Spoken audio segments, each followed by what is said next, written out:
Good morning mga kapapaps. Good morning mga kababayan. Luzon, Visayas at Mindanao. Good morning po sa ating lahat. Tayo po na naman ay mag-usap-usap ng sandali mga kababayan. Kamusta po ang lagay ng panahon nyo dyan sa parting Visayas at Mindanao? Dito po sa Metro Manila ay medyo okay na po. Wala na po si Bagyong Juan. Pero mga kababayan, itong darating na 15, 16, 17 may darating po na, kung inyong naririnig na sa mainstream media or sa mga ibang mga vloggers mga kababayan ay excuse me po, may karoon po ng joint rally daw ng INC, KOJC at GIL mga kababayan. Ang rally po nila tungkol daw po sa transparency.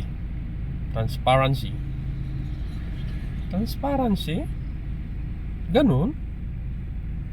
Ano klaseng transparency ang inyong irarally mga INC, KOGC and GIL?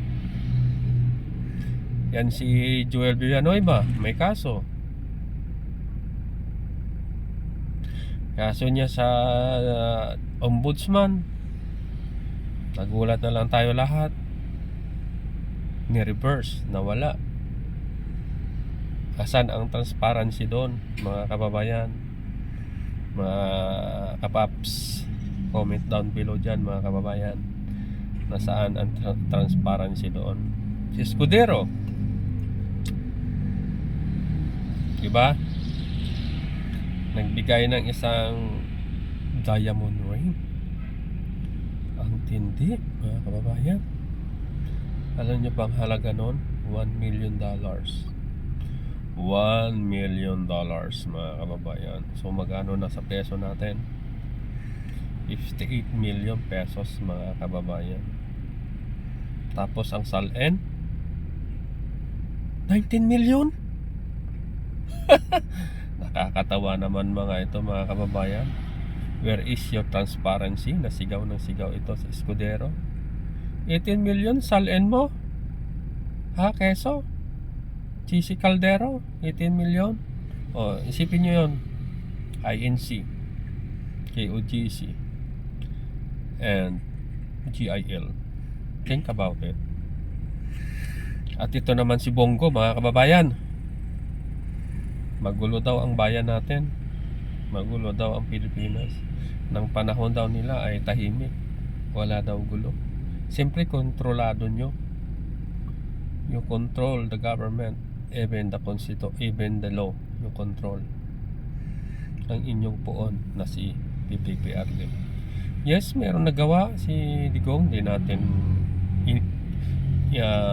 dinideny yan mga kababayan. Meron naman siyang ginawa sa bayan natin.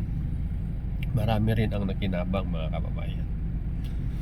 But sinasabi ng transparency, ito naman si Bongo, ang kanyang salin is 32 million mga kababayan. Do you believe that? Sabi nga doon sa isang interview kay Digong kasi sa ano ba yung interview na yon, sa Rappler, galit na galit si PPRD doon kasi may involvement si Bongo. Ang sabi niya, hindi nyo ba alam, bilyonaryo yan si Bongo. Sino sa kanila ang nagsisinungaling, si Bongo o si PPRD ang nagsasabi ng totoo mga kababayan? Isipin nyo, bilyonaryo pala. Tapos ang salin mga kababayan 32 million. Tapos sabi pa, bali-balita pa mga kababayan, mayroong mansion sa Ayala Alabang. Sa Ayala Alabang lote pa lang baka kulang ng 100 million mo. Tapos ang salin mo 32 million. Wow, ang galing nyo naman. Nasaan ang transparency na sinasabi nyo? Transparency, ha? KOGC, GIL at INC. O ito pa ang isa, ang inyong kasama sa INC, si Senator Marcolita, no, tinatawag nilang Marcobita. Nagpa-interview. Ang salin niya ay 58 million, mga kababayan. Ng 2017, ang kanyang salin ay 28 million. After ilang years, nagkaroon siya ng 58 million. So nagkaroon siya ng 30 million. Dagdag sa pera niya, mga kababayan. So saan ang galing ang pera niya? Tapos sabi ka doon sa Billionaire News Channel na wala naman siyang ibang negosyo. So bakit siya nagkaroon ng 30 million added sa account niya? Tapos ang sinasabi niya, mga kababayan, doon sa interview sa Net25, kasi ang kanyang salin nga 58 million, pero gumastos siya, mga kababayan, ng 112 million ang sinubmit niya sa SOSE, sa social niya, sa campaign period itong 2025 election. Sabi niya kanyang pera daw yun. So saan ang galing ang pera niya?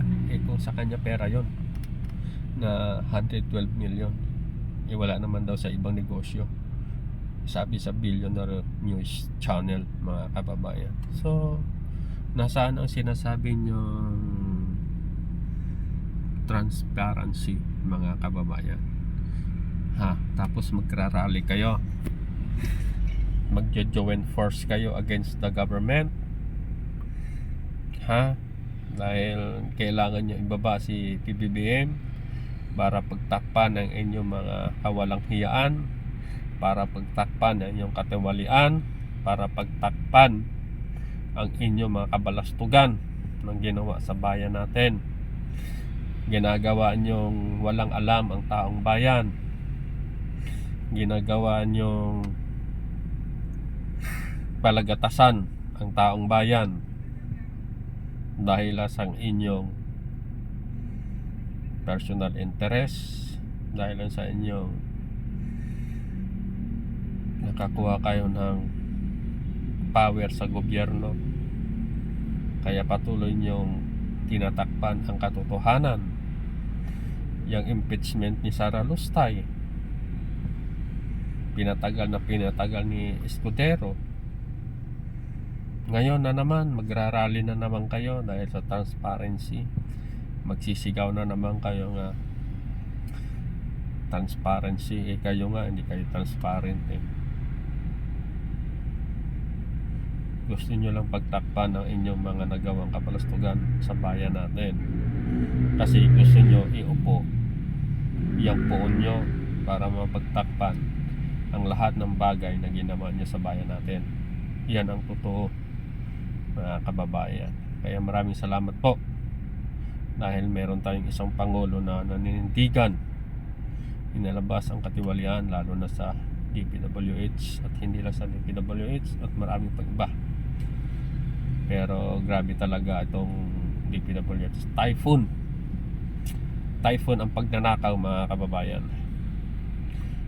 Mula 2016 hanggang 2022 ang pagnanakaw nila, mga kababayan, hanggang umabot sa panunungkulan ng PBBM, lalo na yung 2025 budget. Sobrang laking pera ang kanilang kinulimbat, mga kababayan. Kaya maraming salamat po. Andyan ang ating mahal na Pangulo, isang patuloy na gumagawa sa bayan natin, bagamat napapagod na yan, alam natin. Ipagdasal na lang natin ang kanyang kaligtasan, ipagdasal natin, mga kababayan, ang kanyang kalusugan, kasi very stressful ang kanyang trabaho, mga kababayan. 10 ng kanyang mga kasamaan sa kabinete, at pagdasal natin lahat ang kanilang kalusugan, ang kanilang kaligtasan, maging ang kanilang mga pamilya. Patuloy natin sila ipagdasal na gabayan sila ng Panginoon, bigyan ng protection araw-araw sa kanilang pag-alis, yung kanilang sinasakyan, helicopter man, aeroplano man, o sa land man, mga sasakyan, mga kababayan. Pagdasal natin ang kanilang kaligtasan na ilayo sila sa anumang disgrasya, sa anumang sakuna mga kababayan. O siya, sige, hanggang dito na lang tayo mga kababayan. Please like and share and comment down below. And maraming salamat po muli sa inyong panunood sa ating munting vlog, sa munting, at sana po mga kababayan ay please subscribe at isang like lang dyan mga kababayan, para dumami naman at makarami naman tayo ng views mga kababayan. Maraming salamat po sa inyong pakikinig. Maraming salamat po sa oras ninyong ibinigay. Kaya maraming salamat na ingatan kayo ng mahal na Panginoon sa inyong hanap buhay, sa araw-araw, maging inyong mga pamilya, ingatan sila mga kababayan sa Luzon, Visayas at Mindanao, at maging sa mga kababayan natin sa ibang bansa, OFW, mga seaman, ingat po kayo, at mga residents sa ibang bansa, ingat po kayo mga kababayan. O siya, sige, dito na lang tayo mga kababayan. God bless us all. Bye bye. See you next vlog. Thank you very much.